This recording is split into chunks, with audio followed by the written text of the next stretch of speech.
Hello, welcome back to AK academy friends. आप सभी का स्वागत है आपके अपने चैनल AK एकेडमी पे।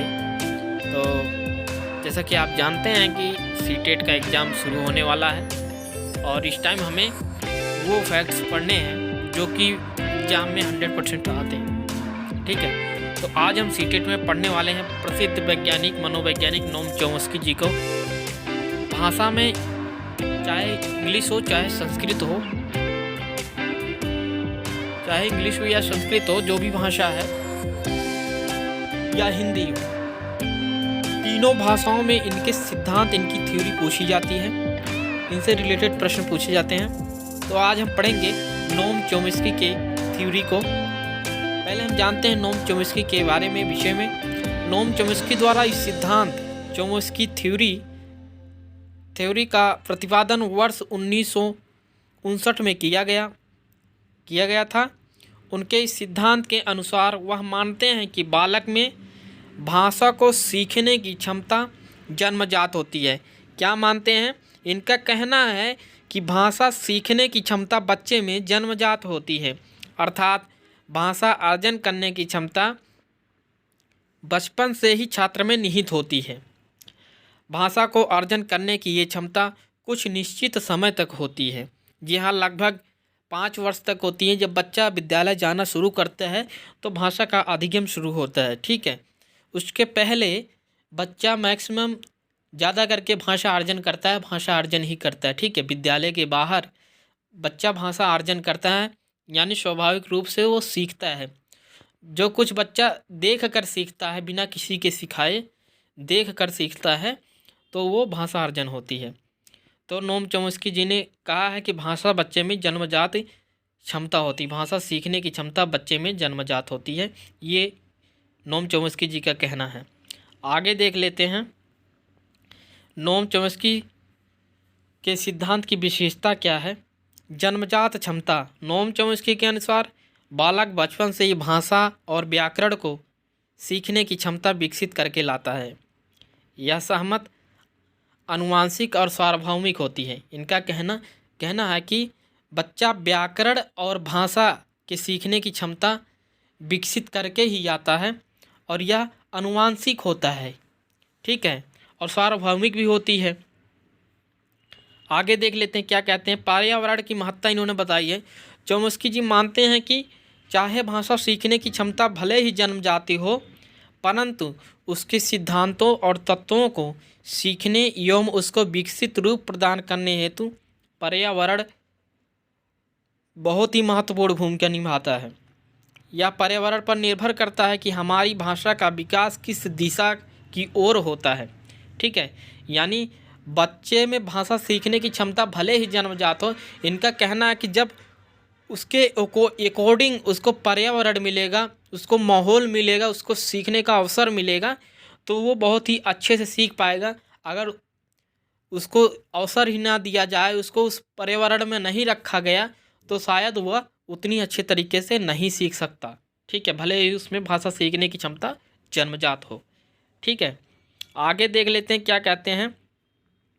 भाषाओं के संबंध में चॉम्स्की जी मानते हैं कि दुनिया की जितनी भी भाषाएं हैं, उनके तत्वों में एक दूसरे के साथ संबंध होता है। ठीक है, उनके अनुसार किसी भी प्रकार की भाषा को संज्ञा, क्रिया और विशेषण के आधार पर विभक्त करते हैं, यानी अलग करते हैं। तो जितनी भी संसार में जितनी भाषाएं होती हैं, लगभग उनका जो व्याकरण होता है एक समान होता है। ठीक है, लिपि भले अलग होती है, लेकिन उनका जो व्याकरण होता है, जो नियम होते हैं जिस पर आधारित होती है भाषा, तो वो एक जैसे ही होती है, चाहे दुनिया की कोई भी भाषा हो। ठीक है, आगे देख लेते हैं। भाषा अधिग्रहण यंत्र हमने आपको पहले भी बताया है, इसके पहले वीडियो में। LAD language acquisition device. LAD का full form language acquisition device होता है, जो भाषा की क्षमता को बढ़ाने का कार्य करता है। भाषा सीखने की यह क्षमता शुरुआती 5 वर्षों में अधिक होती है और इसके पश्चात इसकी प्रभावशीलता में कमी आने लगती है।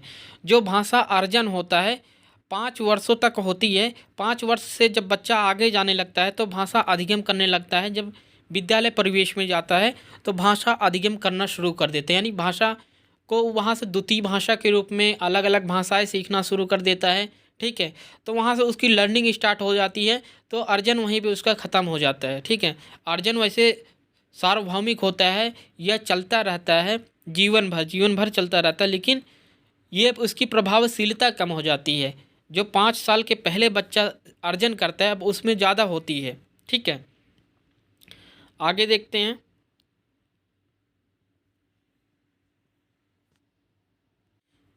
ग्रामर के विषय में क्या कहा चोम्स्की जी ने। चोम्स्की के अनुसार भाषा सीखने के साथ साथ व्याकरण को सीखने, उसमें शुद्धता की मात्रा भी बढ़ती रहती हैं। इनके अनुसार भाषा को सीखना और व्याकरण की सीखने की प्रक्रिया सार्वभौमिक होती है। जी हाँ, भाषा कहीं भी सीखेंगे आप तो एक जैसे ही तरीके से सीखेंगे। ठीक है, और व्याकरण सीखने की प्रक्रिया सार्वभौमिक होती है। व्याकरण भी सभी जगह एक जैसे सीखा जाता है। मैंने आपको पहले भी बताया कि संसार की कोई भी भाषा हो उसका व्याकरण जो है एक जैसा होता है, एक समान होता है। ठीक है, तो आगे चलते हैं, देखते हैं और क्या कहा है चोम्स्की जी ने। पूरा का पूरा इनका एक निचोड़ पढ़ लेते हैं और यही चीज़ें पेपर में आती हैं जो इन्होंने अपने सिद्धांत में कही हैं। मुख्य मुख्य बातें आपको हम पढ़ाएंगे। ठीक है, जो मेन फैक्ट्स है वही हमने पढ़ना है। चोम्स्की के अनुसार छात्र भाषा को अधिग्रहण करने हेतु 2 स्तरों पर उपयोग करते हैं। पहला स्तर है सतही संरचना और दूसरा स्तर है गहरी संरचना।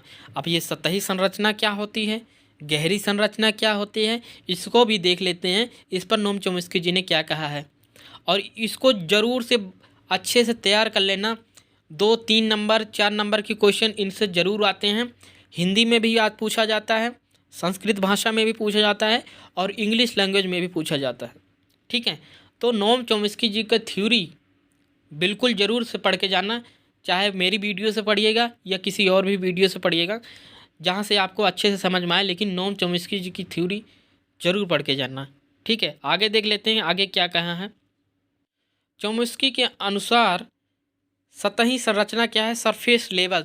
चोम्स्की के अनुसार इस संरचना में छात्र सिर्फ भाषा की ध्वनियों एवं शब्द का ज्ञान प्राप्त करते हैं। यानी जब बच्चा बहुत छोटा सा बालक होता है वह सिर्फ आपके ध्वनि से ही पहचानता है। ठीक है, और शब्दों का ज्ञान प्राप्त करता है।